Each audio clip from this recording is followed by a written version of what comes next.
যখন বরবাদ বানিয়েছি তখন শাকিব খান ছিল, তখন আমি আমার নিজের মতো করেই বানিয়েছি। শাকিব খানের সাথে তখন সিয়ামেরও ছিল, জঙ্গলি ছিল, তখন নিশো ভাই দাগি ছিল, তখন আরো অনেক সিনেমা ছিল।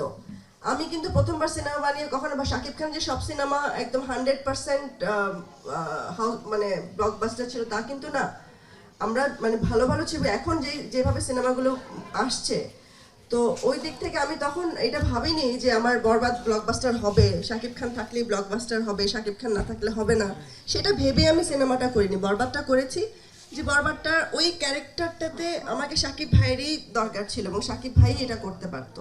তো এখন এখন যেটা করছি সেটাতে আমার কাছে মনে হচ্ছে যে না, এটার জন্য সিয়াম ঠিক আছে, এটা সিয়ামই করতে পারবে, এটা পুল অফ করতে পারবে। তো এই যে মানে বরবাদ করার পর ওই সব এত কম্পিটিশন, আমি কিন্তু কখনো কম্পিটিশন মনে করে বরবাদ বানাইনি যে আমার সাথে আর কি আসছে, কি হবে, আমি কি মানে মানে এই পুরো প্রবলেমটা থেকে কি বের হয়ে আসতে পারবো কিনা, আমি কি টাকাটা লোক নিকিত টাকাটা বের করে নিয়ে আসতে পারবো, এটা আমার কোনো কখনোই টেনশন ছিল না।